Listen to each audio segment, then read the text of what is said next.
क्या आप जानते हैं कि आपके घर में रह रहे बुजुर्गों और माता पिता के साथ छोटा सा झगड़ा आपके पूरे जीवन को बदल सकता है। आज मैं आपको एक ऐसी कहानी सुनाने वाला हूं जिसमें एक वृद्ध महिला, 2 बहुएं और एक रहस्यमय नाग शामिल हैं। और इस कहानी का अंत आपके सोचने के तरीके को हमेशा के लिए बदल देगा। वीडियो को अंत तक देखें क्योंकि इस कहानी में छुपा है जीवन का सबसे बड़ा रहस्य।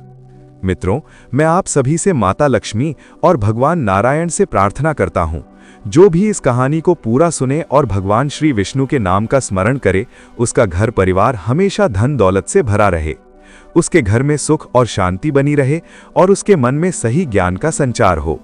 मित्रों, आप भी इस अद्भुत ज्ञान यात्रा में हमारा साथ जरूर दीजिए।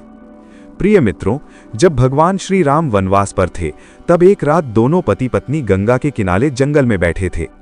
माता सीता: हे प्रभु, आज मेरा मन बहुत परेशान है, मैं बहुत बेचैन महसूस कर रही हूँ। आज मेरा बिल्कुल भी मन नहीं लग रहा, मेरे मन में बहुत सारे सवाल हैं। हे प्रभु, कृपया कुछ ऐसा करें जिससे मेरा मन हल्का हो जाए। भगवान श्री राम: हे प्रिय, ऐसा क्या कारण है जिसके कारण आपका मन इतना परेशान है? आखिर मैं क्या करूं ताकि आपकी बेचैनी दूर हो जाए? माता सीता: हे प्रभु, मुझे ऐसी कहानी सुनाओ जिसे सुनकर मेरा मन शांत हो जाए और मुझे कुछ ज्ञान प्राप्त हो, और वो कहानी आने वाले समाज के लिए भी बहुत ही कल्याणकारी और ज्ञान देने वाली हो। भगवान श्री राम ने मुस्कुराते हुए कहा। भगवान श्री राम: हे प्रिय, मैं जो कहानी आपको सुनाने जा रहा हूं वो सभी लोगों के लिए बहुत जरूरी है।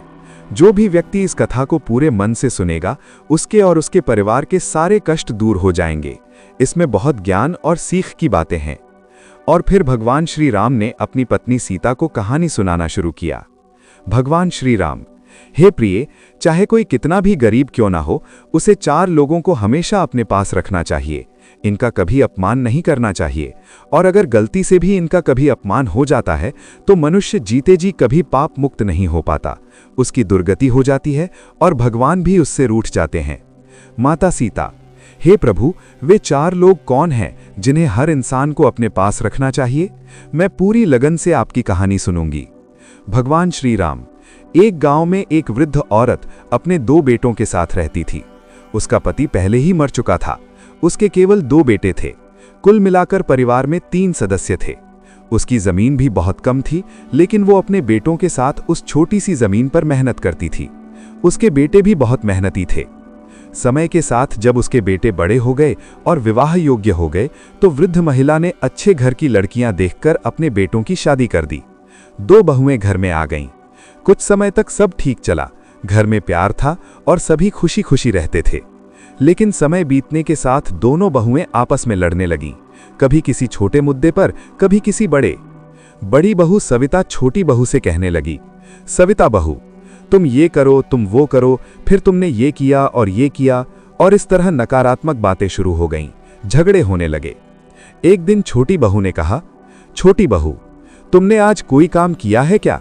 कभी कहती हो मैं अपना काम करूंगी और तुम अपना, कभी कहती हो कुछ मत करो और मैं पूरे दिन काम में लगी रहूं, तुम्हें तो फर्क ही नहीं पड़ता। सविता बहू ने भी खूब खरी खोटी सुनाई। धीरे धीरे ये झगड़े उनकी दैनिक दिनचर्या बन गई। वृद्ध महिला सोचने लगी: वृद्ध महिला, जब हम 3 लोग रहते थे तो सब ठीक था, अब हम 5 हैं, घर के खर्च बढ़ गए और विवाद शुरू हो गया। फिर उसने अपने बेटों से कहा: बेटा, तुम लोग विदेश जाओ, नौकरी ढूंढो और पैसा कमाओ, इतना कमाओ कि घर की जरूरतें पूरी हों और झगड़े खत्म हो जाएं। प्रिय मित्रों, अक्सर कहा जाता है कि घर में झगड़े का एक बड़ा कारण पैसे की कमी है। जब व्यक्ति के पास पैसे नहीं होते तो जरूरतें पूरी नहीं होती और वो चिंतित हो जाता है। दूसरा कारण है बोरियत। अगर व्यक्ति जरूरत से ज्यादा खाली बैठे तो उसके दिमाग में गलत विचार आते हैं। खाली दिमाग शैतान का घर होता है और फिर वो किसी से भी लड़ने लगता है। तीसरा कारण है काम से चुराना। अगर व्यक्ति अपने हिस्से का काम नहीं करता और सिर्फ आराम करता है तो घर में लड़ाइयां तो होगी ही। चौथा कारण है ईर्ष्या। जब कोई दूसरे को तरक्की करते हुए देखता है और खुद पीछे रह जाता है तो जलन होती है, वो समय लड़ाई और चुगली में बिता देता है। वृद्ध महिला ने अपने बेटों को समझाया: बेटा, मैंने तुम्हें ये 4 बातें बता दी हैं, जो सही लगे वही करो। दोनों पुत्रों ने मां की बात मानी। उन्होंने अपनी पत्नियों को समझाया कि जब वो घर में नहीं होंगे तो उनकी मां का ध्यान रखेंगी और कोई तकलीफ नहीं होने देंगे। फिर पैसे कमाने के लिए वो विदेश चले गए। प्रिय मित्रों, उनकी दोनों बहुएं अभी भी देवरानी और जेठानी नहीं बन पाई थीं। एक दिन वृद्ध महिला ने बड़ी बहू सविता को पास बुलाया और प्रेम से समझाते हुए कहा, वृद्ध महिला, बहू, तुम बड़ी हो और वो तुमसे छोटी है। तुम्हारे पति प्रदेश में धन कमाने गए हैं और तुम दोनों यहाँ आपस में लड़ाई कर रही हो, ये बिल्कुल भी सही नहीं है। वो तुमसे छोटी है, इसलिए उसकी छोटी मोटी गलतियों को सहन करना सीखो। अगर उसे कोई काम करना नहीं आता तो तुम्हारा हक है कि तुम उसे प्रेम से सिखाओ। कहा जाता है कि माफी और धैर्य रखना बड़ों को शोभा देता है। अगर छोटा कोई गलती कर दे तो उसे माफ करो और समझाओ, क्योंकि तुम इस घर की बड़ी बहू हो और जो बड़े होते हैं वो हमेशा सम्मान के पात्र होते हैं। लेकिन अपनी सास की ये बातें सुनकर सविता बहू क्रोध में आ गईं। वो गुस्से से चिल्लाने लगी, सविता बहू, आप छोटी बहू की वफादारी कर रही हैं। आप मुझे समझाकर उसका और मनोबल बढ़ा रही हैं ताकि वो और लड़े। अगर ये बातें वो सुन लेगी तो और कलह करेगी और मुझे फिर से परेशान करेगी। इसका मतलब है आप उसे लड़ने का मौका दे रही हैं। आप उसे कुछ भी नहीं कहती क्योंकि वो आपकी लाडली है ना। आप तो उसी से प्यार करती हो ना।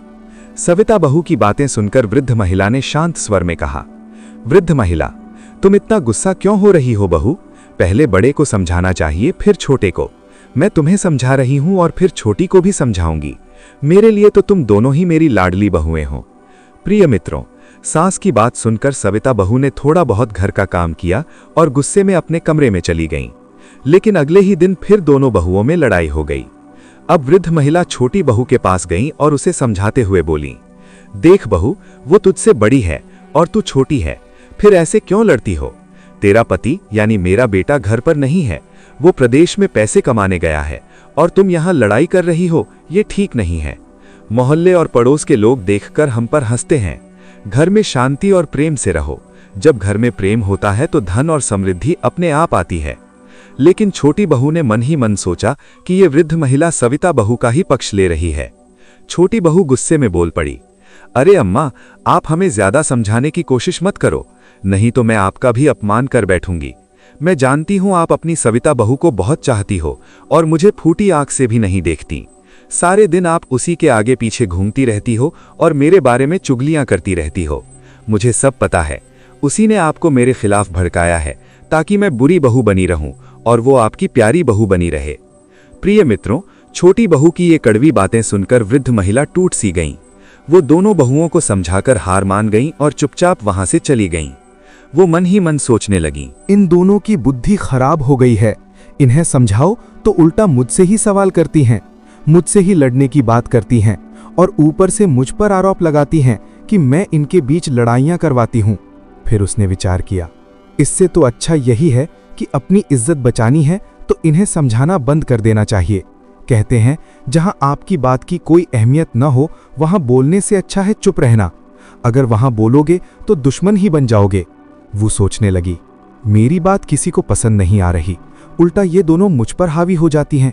अगर किसी दिन हाथ उठा दिया, अगर ये दोनों मुझे मारने लगी तो मैं कहीं मुंह दिखाने लायक नहीं रहूंगी। आस पड़ोस में मजाक बनने से तो अच्छा है कि चुप ही रहूं। प्रिय मित्रों, अब दोनों बहुएं अपनी सास यानी उस वृद्ध महिला से बहुत घृणा करने लगी। वे उससे खाने के बारे में भी नहीं पूछती थीं, खुद ही खाना खाकर सो जातीं। अब वृद्ध महिला को खुद ही रसोई में जाकर खाना लेना पड़ता था। दोनों बहुएं उससे इतनी नफरत करने लगीं कि वे उसे अपने घर में रखना ही नहीं चाहती थीं। वे मन ही मन सोचती थीं, काश ये वृद्ध महिला घर से भाग जाए या मर जाए। लेकिन उन्हें ऐसा कोई बहाना नहीं मिल पा रहा था जिससे वे उसे घर से बाहर निकाल सकें। प्रिय मित्रों, अगला दिन आता है और दोनों बहुएं फिर आपस में लड़ने लगती हैं। तब वृद्ध महिला एक दांतली उठाती है और घास काटने के लिए जंगल की ओर चली जाती है, क्योंकि कहा जाता है कि व्यर्थ की बहस को अपने कानों से सुनना भी ठीक नहीं होता।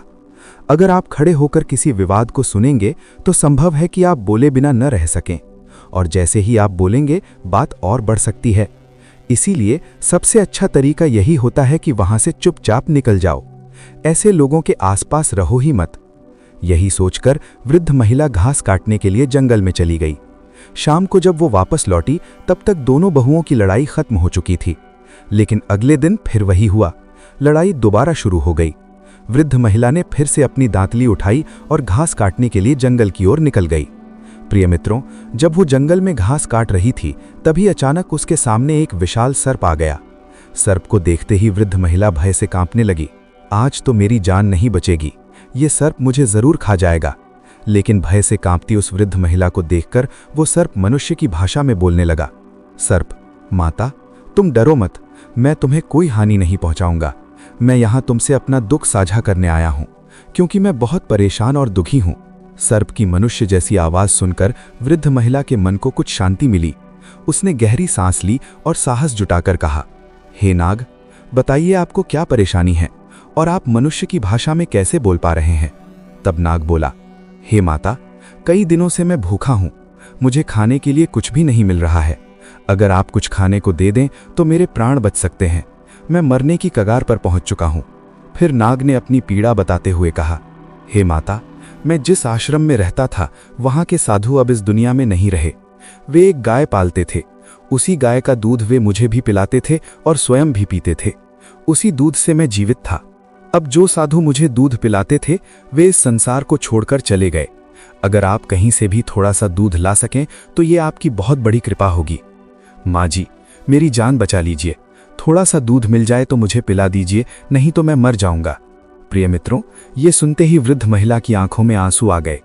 नाग का दुख सुनकर उसका हृदय पिसीज गया। हे नाग, आप चिंता मत करें, आज मैं आपको दूध जरूर पिलाऊंगी। आप यहीं रुकिए, मैं आपके लिए दूध लेकर आती हूँ। इतना कहकर वृद्ध महिला घर की ओर लौट आई। जैसा कि रोज होता था, दोनों देवरानी जेठानी फिर से तैयार होकर आपस में लड़ने लगी। लेकिन वृद्ध महिला अब कुछ और ही सोच रही थी। मैं दूध किसके घर से लूं? अगर बड़ी बहू के घर से लूंगी और उसे पता चल गया तो वो मुझसे भी लड़ने लगेगी। अगर छोटी बहू के घर से लूंगी और उसे पता चल गया तो वो भी मुझसे झगड़ा करेगी। फिर उसने सोचा, एक दिन बड़ी बहू के घर से दूध ले जाऊंगी और अगले दिन छोटी बहू के घर से। इस तरह किसी को पता भी नहीं चलेगा और मैं नाग को दूध पिलाती रहूंगी। अगर रोज रोज एक ही घर से दूध ले गई तो शक हो जाएगा। प्रिय मित्रों, वृद्ध महिला ने वैसा ही किया। उस दिन उसने बड़ी बहू के घर से थोड़ा सा दूध लिया, उस दूध को अपनी ओढ़नी में छुपाया और घास लेने के बहाने जंगल की ओर चल पड़ी। कुछ देर बाद नाग भी वहां आ गया और बोला, हे माता, क्या आप मेरे लिए दूध लेकर आई हैं? हाँ नाग, मैं आपके लिए दूध लेकर आई हूं।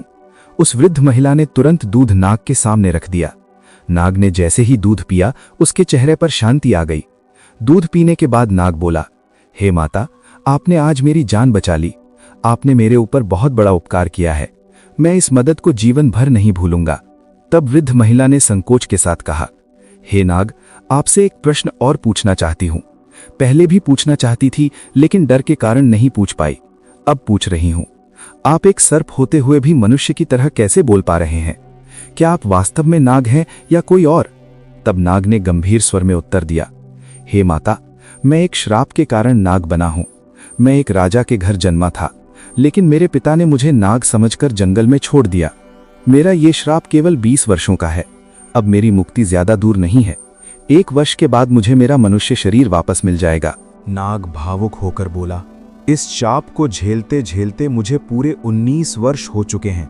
मैं उस दिन का बेसब्री से इंतजार कर रहा हूं जब मुझे फिर से मनुष्य का जीवन मिलेगा। नाग देवता ने अपनी कहानी वृद्ध महिला को सुनाई। वृद्ध महिला ने उसकी व्यथा सुनी और उसके प्रति प्यार और करुणा महसूस की। उसने रोजाना छुपकर दूध लाना शुरू कर दिया और नाग को पिलाने लगी। कभी वो दूध सविता बहू के घर से लाती, कभी छोटी बहू के घर से। इस प्रकार वृद्ध महिला नियमित रूप से नाग को दूध पिलाने लगी। हर रोज नाग वहां आता, वृद्ध महिला के हाथों से दूध पीता और बहुत खुश होता। नाग को ऐसा लगता जैसे उसे अपनी असली मां मिल गई हो।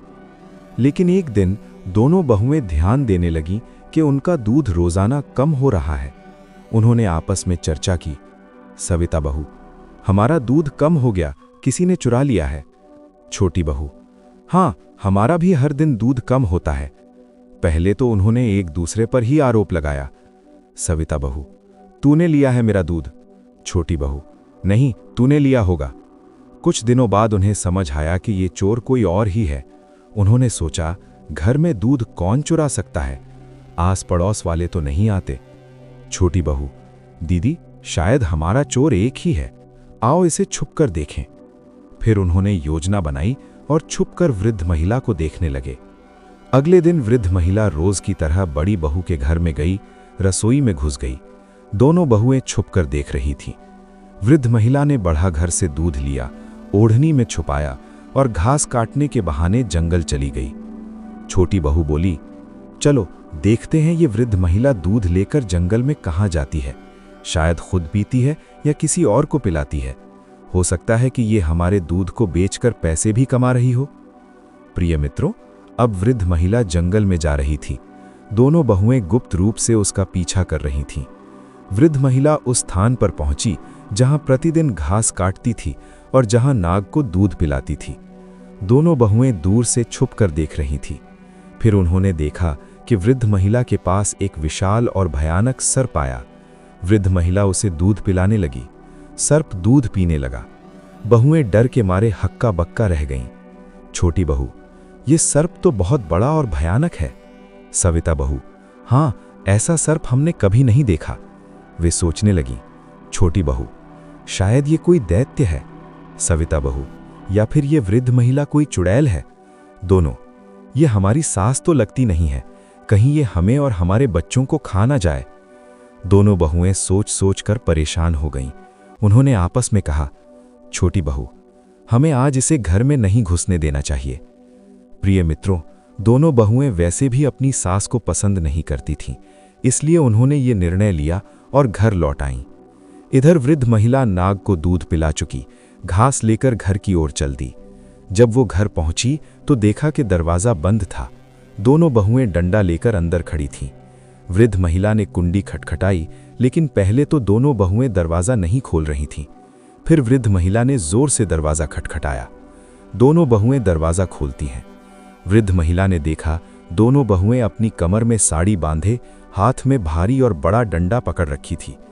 वृद्ध महिला को यह देखकर बहुत आश्चर्य हुआ। वृद्ध महिला मन में सोचने लगी, ये क्या हो गया? ये दोनों हाथ में डंडा क्यों पकड़ रही हैं? ये क्या रूप है उनका? ये मुझे क्या करने वाली हैं? वृद्ध महिला अब पूरी तरह से हैरान रह गई थी। उसने पूछा, वृद्ध महिला, तुम दोनों ऐसे क्यों खड़ी हो? तुम दोनों को क्या हो गया है? तुम इतनी गुस्से में क्यों हो?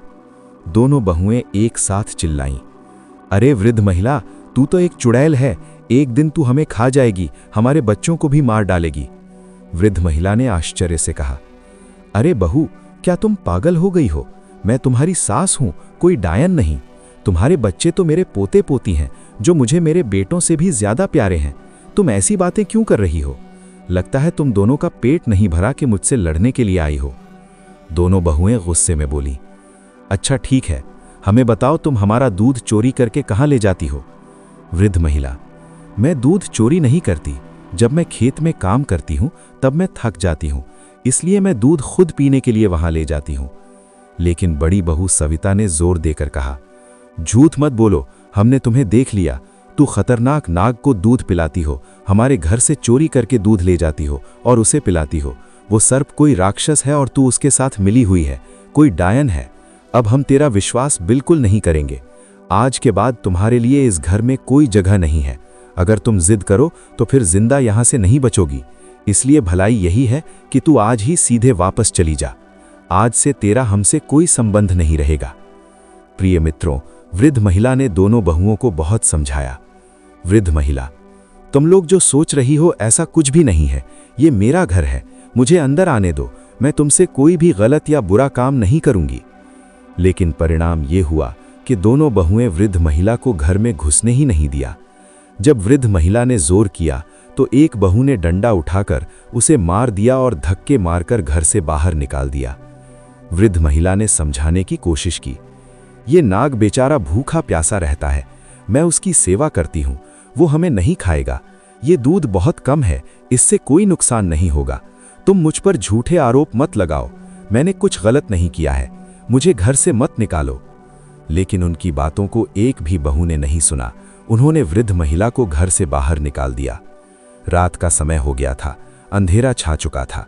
वृद्ध महिला रोती हुई सोच रही थी, अब मैं इस रात में कहाँ जाऊं? छोटी बहू ने जवाब दिया, हमें तुमसे कोई काम नहीं है, चाहे तुम कहीं भी जाओ, मरो या जीवित रहो, हमें कोई फर्क नहीं पड़ता। इतना कहकर उन्होंने दरवाजा बंद कर दिया। वृद्ध महिला वहीं रोती रही। फिर उसने सोचा, वृद्ध महिला मन में सोचने लगी, रोने से अब क्या लाभ होगा, दोनों दरवाज़ा नहीं खोलेंगी। अगर मेरी रोने की आवाज़ पड़ोसियों ने सुन ली तो कितनी बदनामी होगी, मैं कहीं भी मुंह दिखाने लायक नहीं बचूंगी। उसने तय किया कि उसे कहीं और शरण ढूंढनी चाहिए। रात में ही वो उस स्थान पर गई जहां आम तौर पर घास काटती थी और नाग का इंतजार करने लगी जिसे वो दूध पिलाती थी। हालांकि रात को नाग नहीं आया क्योंकि उनका समय दिन में ही होता था। वो बरगद के पेड़ के पास बैठ गई और रात भर वहीं बैठी रही। सुबह जैसे ही सूरज उगा, नाग वहां पहुंच गया। नाग ने चारों ओर देखा, वृद्ध महिला नहीं दिखी। फिर उसकी नजर बरगद के पेड़ के पास रोती हुई वृद्ध महिला पर पड़ी। नाग तुरंत वहां पहुंचा और पूछा, हे माता, आपको क्या हुआ है? आप क्यों परेशान हैं? आप क्यों रो रही हैं? वृद्ध महिला रोते हुए, हे नाग, मेरी बहू ने मुझे घर से निकाल दिया है। मैं तुम्हारे लिए दूध लाया करती थी, वो भी अपनी बहू से छुपकर। लेकिन उन्होंने देख लिया कि मैं आपको दूध पिला रही हूं। वे कहती हैं कि मैं कोई डायन या चुड़ैल हूं। वे सोचती हैं कि मैं उनके बच्चों को और उन्हें मार कर खा जाऊंगी। इसलिए उन्होंने मुझे घर में नहीं घुसने दिया, मुझे घर से बेघर कर दिया। हमारे बच्चे घर पर नहीं हैं, दोनों बेटे परदेश में नौकरी करने गए हैं। अब मैं क्या करूं? कहां जाऊं? अब मैं बिल्कुल अकेली पड़ गई हूं। और वृद्ध महिला जोर जोर से रोने लगी। प्रिय मित्रों, नाग ने वृद्ध महिला की सारी बात सुनी और कहा, हे माता, आप घबराइए मत, मुझे ही अपना बेटा समझिए। आज से मैं आपका बेटा हूं। नाग की बात सुनकर वृद्ध महिला बड़ी प्रसन्न हो गई। आप घबराइए मत, अब मेरे साथ आइए। प्रिय मित्रों, इसके बाद नाग ने वृद्ध महिला माता को लेकर घने वन में जाना शुरू किया। आगे आगे नाग चलता और पीछे वृद्ध महिला। वे एक विकराल जंगल में पहुंचे। नाग माता को उस आश्रम तक ले आया जहां वो रोज दूध पीता था। वृद्ध महिला, बेटा, ये आश्रम किसका है? ये तो बहुत ही सुंदर और मनोरम है। ये आश्रम एक साधु महात्मा का था जो अब परमात्मा को प्यारे हो गए हैं। उनका देहांत हो गया। मैं यहीं रहता था और इसी आश्रम में मुझे उस साधु ने दूध पिलाया था। गाय भी शायद कहीं आसपास भटक रही होगी। अगर वो हमें देख लेगी तो निश्चित ही यहाँ आ जाएगी। कुछ समय बाद गाय भी वहां आ गई। उसके थन दूध से भरे हुए थे। हे माता, इस गाय का दूध निकालिए और आप भी पी लीजिए, हमारे लिए भी पिलाइए। वृद्ध महिला ने गाय का दूध निकाला, उसके बाद नाग को दूध पिलाया और स्वयं भी पिया। हे माता, अब घबराइए मत, आप निश्चिंत होकर इस आश्रम में रहें। ये गाय हमारे लिए दूध देगी। ये साधु महात्मा की कृपा है। उन्होंने अपनी कृपा छोड़कर यहाँ चले गए। साधु महात्मा की कृपा से यहाँ अन्नपूर्णा का वास रहता है। यहाँ रहने वाले को किसी चीज़ की कमी नहीं होती। खाने पीने की हर चीज़ उपलब्ध है। आप कुछ भी खाएं, कुछ भी बनाएं। प्रिय मित्रों, वृद्ध महिला ने ये सुनकर और भी ज्यादा प्रसन्नता महसूस की। फिर अपने बेटे नाग के साथ वृद्ध महिला आराम से रहने लगी। नाग हर दिन घूमने निकल जाता, शाम को वापस आ जाता। वृद्ध महिला और गाय वहीं चैन से रहती। गाय हर रोज घास खाने जाती और शाम को वापस आती। शाम के समय तीनों साथ बैठकर भोजन करते और आश्रम में प्यार से रहते। लेकिन एक दिन की बात है, नाग जो हर दिन की तरह घूमने गया था, शाम को वापस नहीं आया। वृद्ध महिला को बहुत चिंता होने लगी, क्योंकि वे तीनों हमेशा साथ में भोजन किया करते थे। गाय तो आ गई, लेकिन नाग नहीं आया। वृद्ध महिला मन में, कहाँ है मेरा बेटा? रात हो चुकी है, कहीं उसे कोई संकट तो नहीं हुआ। रात भर वृद्ध महिला अपने बेटे नाग का इंतजार करती रही। कुछ भी नहीं खाया, पूरी रात भूखी रही, लेकिन नाग नहीं लौटा। अगले दिन वृद्ध महिला खुद नाग को ढूंढने के लिए जंगल की ओर निकल गई। जंगल में उसे नाग जमीन पर गिरा हुआ मिला। नाग पेड़ की टहनियों के नीचे दबा हुआ था। वृद्ध महिला व्याकुल हो गई और गाय की मदद से टहनियों को हटाया। फिर बोली, बेटा, चिंता मत करो, अब भी मैं तुम्हें बचा लूंगी। प्रिय दर्शकों, नाग काफी घायल और जख्मी था। वृद्ध महिला, बेटा, ये सब कैसे हुआ? हे माता, जब मैं शाम को आश्रम लौट रहा था तो एक भयानक तूफान आया। तूफान के झोंके से मैं पेड़ पर चढ़ गया, लेकिन झोंके से पेड़ नीचे गिर गया और मैं उसके नीचे दब गया। मैं निकलने की बहुत कोशिश की, पर सफल नहीं हो पाया। मैं सोचता रहा मेरी माँ मेरा इंतजार कर रही होगी, पर मैं बाहर नहीं आ पाया। मुझे चोट भी लगी। वृद्ध महिला, बेटा, तुम घबराओ मत, आओ मैं तुम्हारी चोट का इलाज कर देती हूँ। प्रिय मित्रों, वृद्ध महिला ने नाग को आश्रम में ले जाकर औषधि बनाई। कुछ औषधि को पीसकर मिलाया और लेप तैयार किया। घायल नाग के शरीर पर यह लेप लगाया। रोजाना लेप लगाने से धीरे धीरे नाग के घाव भरने लगे। इस प्रकार वृद्ध महिला ने नाग को पूरी तरह से ठीक कर दिया। धीरे धीरे तीनों फिर से अपनी जिंदगी खुशी खुशी जीने लगे। ऐसे करते करते पूरा 1 साल निकल गया। 1 साल बीत जाने के बाद नाग का रूप बदलकर वो फिर से मनुष्य के रूप में आ गया। अब वो एक बेहद ही सुंदर राजकुमार बन गया। वृद्ध महिला ने उसे देखा और खुशी से कह उठी, हे बेटा, वाह, तुम कितने सुंदर बन गए हो। तुम्हें देखकर मेरी आंखों में खुशी का ठिकाना नहीं है। वृद्ध महिला बार बार राजकुमार को प्यार से छूती और उसे अपने बेटे के रूप में गले लगाती। कुछ दिनों तक वे सभी आश्रम में शांति और प्यार से रहते। फिर एक दिन वृद्ध महिला कहती है, बेटा, अब हमें तुम्हारे पिता के पास जाना चाहिए। वृद्ध महिला, तुम कहाँ के रहने वाले हो? तुम्हारे पिता कैसे हैं? तुमने कहा था कि तुम राजा के बेटे हो। चलो देखते हैं कि तुम्हारे पिता कैसे हैं और तुम्हारी माता कैसी है। लेकिन राजकुमार नाग रूप छोड़कर थोड़ा हिचकिचाया। नहीं माता, मैं बाहर नहीं जाऊंगा। उस पिता को देखकर मैं क्या करूंगा जिसने मुझे जंगल में मरने के लिए फेंक दिया था। वृद्ध महिला समझाती है, हे बेटा, उस समय तुम नाग रूप में थे। तुम्हारे पिता ने डर के कारण तुम्हें छोड़ दिया होगा, लेकिन अब तुम मनुष्य के रूप में हो।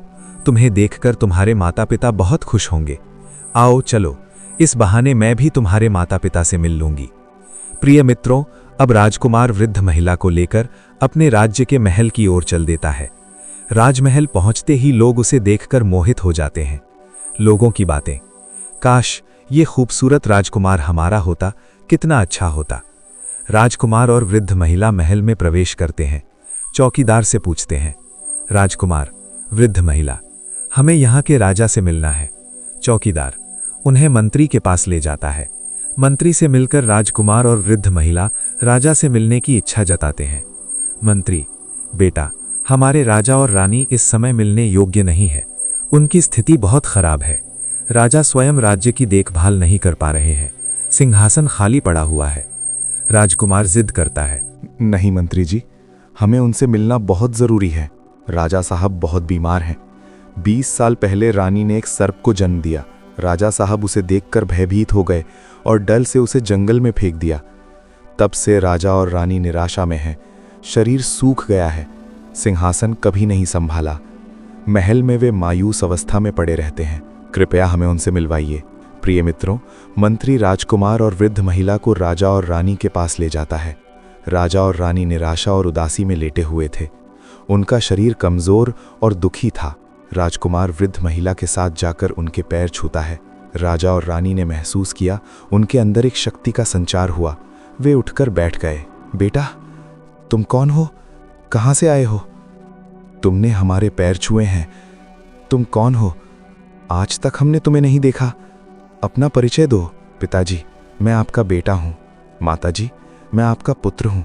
मैं आपके गर्भ से जन्म लिया था। मुझे साधु का श्राप मिला था, इसलिए मैं नाग रूप में था। लेकिन आप लोगों ने मुझे जंगल में फेंक दिया। माँ, अब क्या आप मुझे अपने हृदय से नहीं लगाओगी? रानी इतने शब्द सुनकर भागकर अपने बेटे को हृदय से लगा लेती हैं। हे भगवान, मेरा बेटा, कितना खुश हूं मैं तुम्हें देखकर। राजा भी अपनी खुशी रोक नहीं पाता। राजा और रानी बार बार अपने बेटे के माथे को चूमते हैं। प्रिय मित्रों, राजा और रानी को ऐसा लग रहा था मानो उनके अंदर कोई शक्ति आ गई हो। इतनी कहानी सुनाने के बाद राजा और रानी ने कहा, इंसान को कभी भी ये 4 चीजें नहीं छोड़नी चाहिए: बच्चा, बुजुर्ग, पागल और मेहमान। इन चारों को कभी भी अपने घर से नहीं निकालना चाहिए। इनका अपमान कभी भी नहीं करना चाहिए, क्योंकि ये भगवान के समान होते हैं। राजकुमार ने माता पिता से अपनी पिछली कहानी बताई। पिछले जन्म में मैं एक ब्राह्मण था। हमारे घर पर एक साधु सन्यासी रोज भिक्षा मांगने आता था। मैं रोज उसका अपमान करता और बुरा भला कहता। एक दिन सुबह वो आया और मैंने उसे लकड़ी से मार दिया। उसने मुझे गुस्से में श्राप दे दिया। इस श्राप के कारण मैं इतने दिन तक नाग रूप में रहा। माँ, आप सही कहती हैं। इंसान को कभी भी ये 4 चीज़ें नहीं छोड़नी चाहिए: पहला बच्चा, दूसरा बुजुर्ग, तीसरा पागल और चौथा मेहमान। इनका कभी भी अपमान नहीं करना चाहिए। प्रिय मित्रों, इसके बाद राजा ने सभी प्रजा को संबोधित किया, हमारा बेटा वापस आ गया है। कल से राजगद्दी पर वो विराजमान होगा। अगले दिन राजकुमार का राज्य अभिषेक किया गया। इस दौरान वृद्ध महिला थोड़ी उदास हो जाती है और सोचने लगती है, अब मैं कहाँ जाऊं। तब राजा कहते हैं, हे माता, आज से तुम यहाँ की राजमाता कहलाओगी। आज तुम्हारी वजह से मेरा बेटा जिंदा है और मैं अपने बेटे से मिल पाया। वृद्ध महिला बहुत प्रसन्न हो जाती है।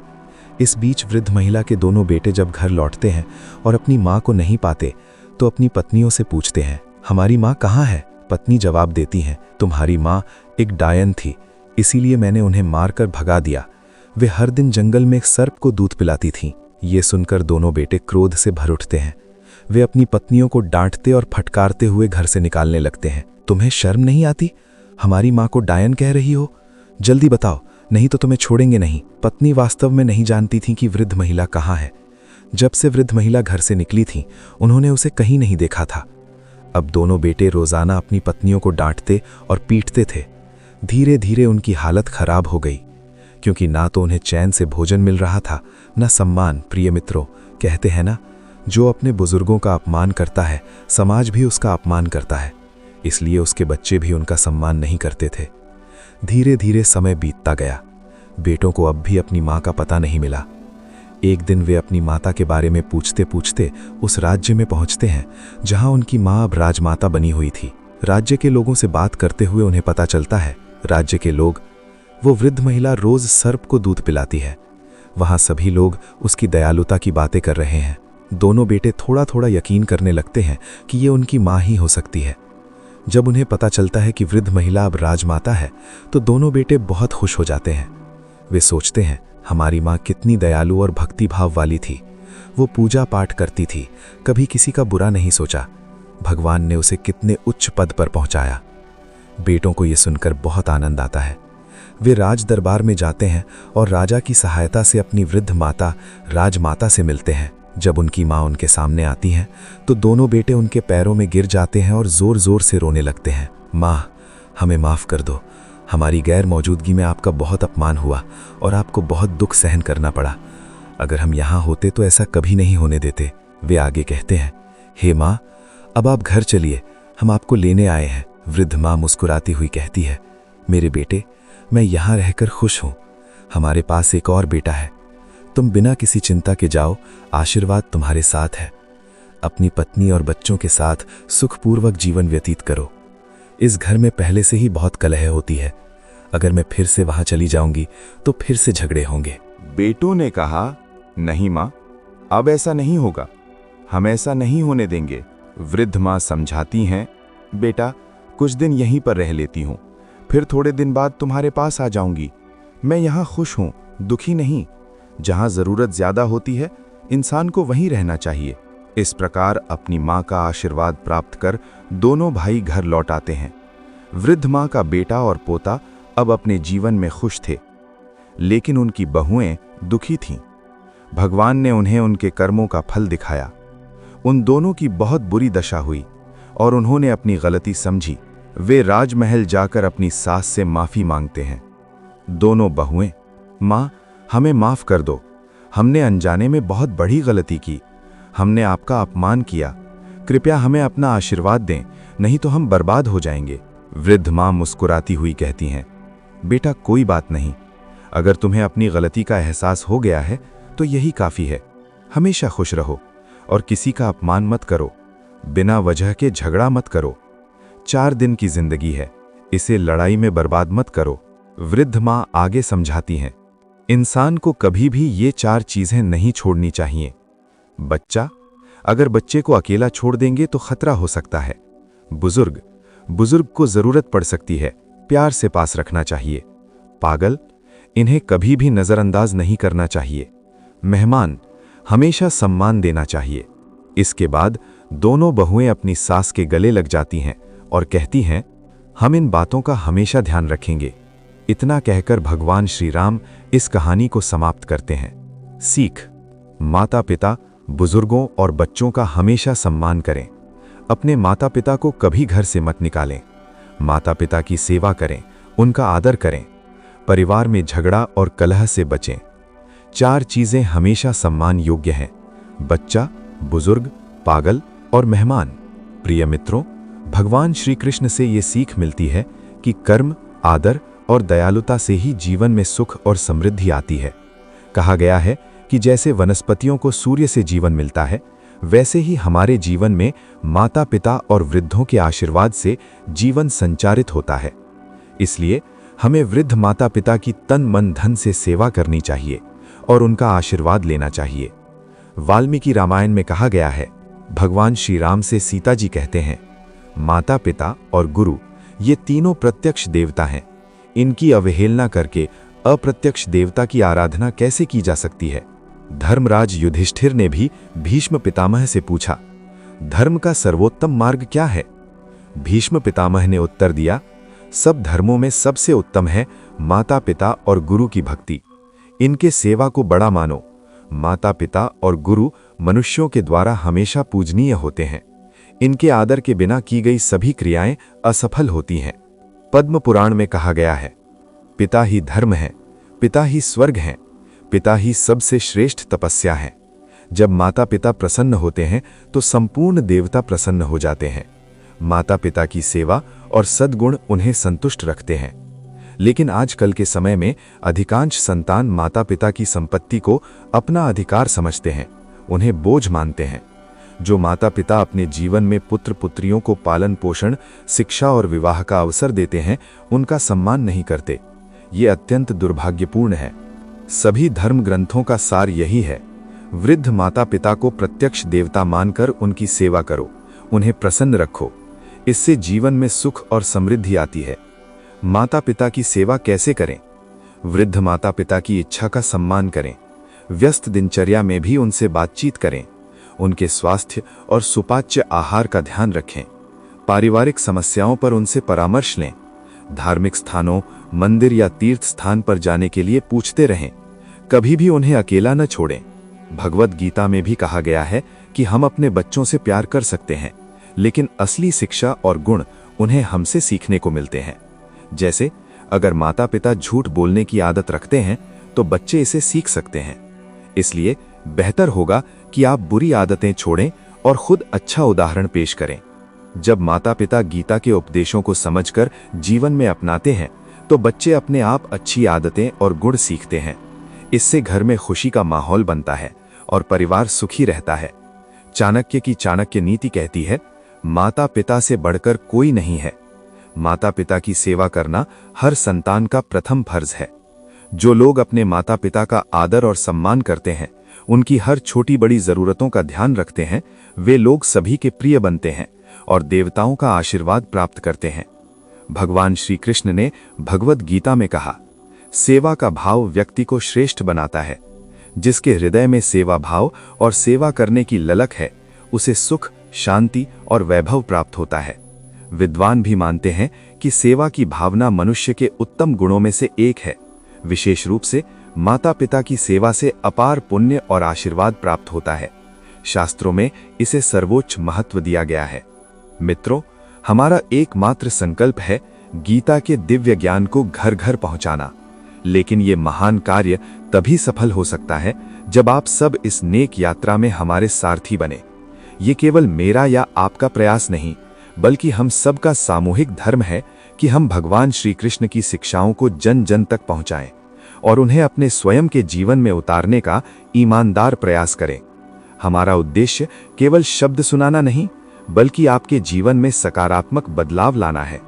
यदि इस पूरी यात्रा के दौरान आपके मन में कोई भी सवाल उठा हो, कोई दुविधा हो या कोई जिज्ञासा जागी हो, तो आप बेझिझक नीचे कमेंट बॉक्स में हमसे पूछ सकते हैं। हम पूरी कोशिश करेंगे कि आपके हर सवाल का जवाब समय पर दे सकें और आपकी शंकाओं का समाधान कर सकें।